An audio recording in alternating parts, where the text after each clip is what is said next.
करणो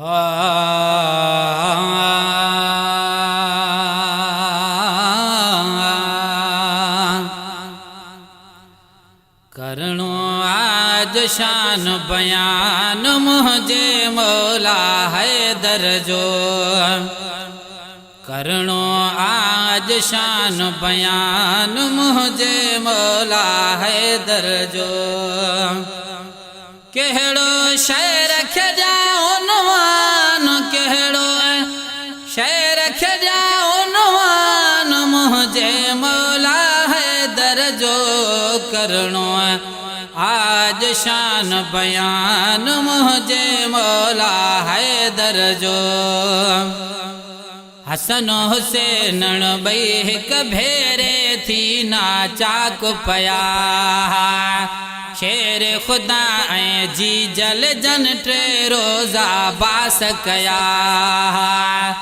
हसन हुसैन बई हिक भेरे थी नाचाक पया। शेर खुदा ऐं जी जल जन टे रोज़ा बास कया। बुध ही दिल खोले दास्तान, बुध ही दिल खोले दास्तान मुझे मौला हैदर जो।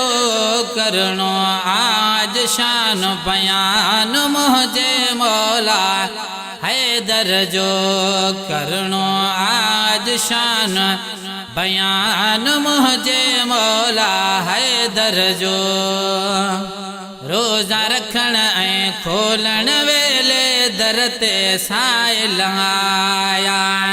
पाण बुखारा रहिजी विया पर तन खे ताम खराया। रोज़ा रखण ऐं खोलण वेले दर ते साइल आया। पाण बुखारा रहिजी विया पर तन खे ताम खराया। वहवा दस्तरख़्वान मुझे मौला हैदर जो। करणो आज शान बयान मुझे मौला हैदर जो। करणो आज शान बयान मुझे मौला हैदर जो। नेकी वारी ॻाल्हि वणी वई हादीअ खे कांदी।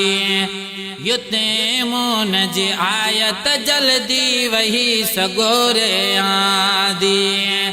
नेकी वारी ॻाल्हि वणी वई हादीअ खे कांदी। युते मून जी आयत जल्दी वही सगोरे आंदी। अजबी शाहिदो कुरान, अजबी शाहिदो कुरान मुझे मौला हैदर जो। करणो आज शान बयान मुझे मौला हैदर जो। करणो आज शान बयान मुझे मौला हैदर जो। सिजो लही वियल साॻीअ जायत जंहिं जे कान चढ़ियो।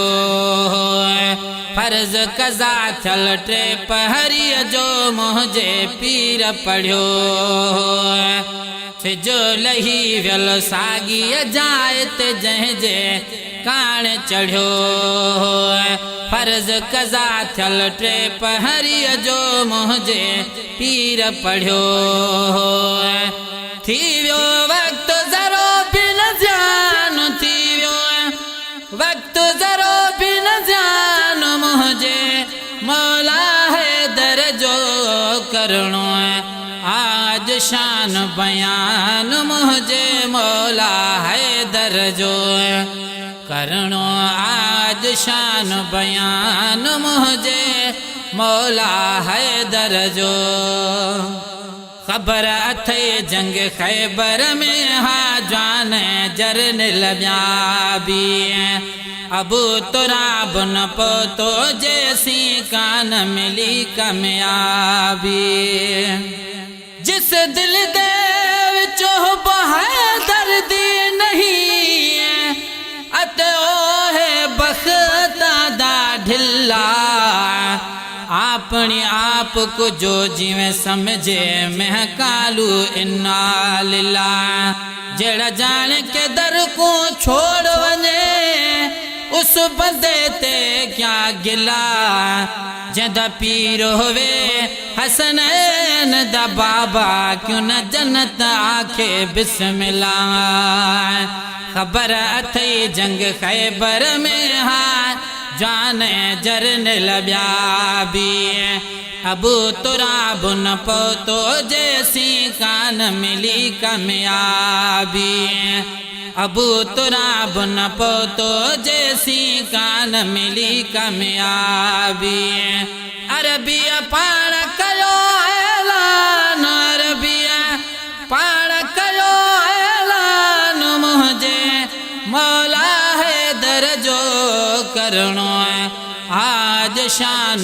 बयान मुझे मौला है दर्जो करणो आज शान बयान मुझे मौला है दर्जो दम कदम में रूह करू ही पाण नबी फरमायो सोहणे अली कर मुल्ला वजहू कान नबी फरमायो दम कदम में रूह करू ही पाण नबी फरमायो सोहणे अली कर मुल्ला वजहू कान नबी फरमायो अज़मी अणखुटा है शान अज़मी अणखुटा है शान मुझे मौला है दर्जो करणो आज शान बयान मुझे मौला है दर्जो करणो आज शान बयान मुझे मौला है दर्जो कहड़ो शहर खजा उन्वान मुझे मौला है दर्जो करणो आज शान बयान मुझे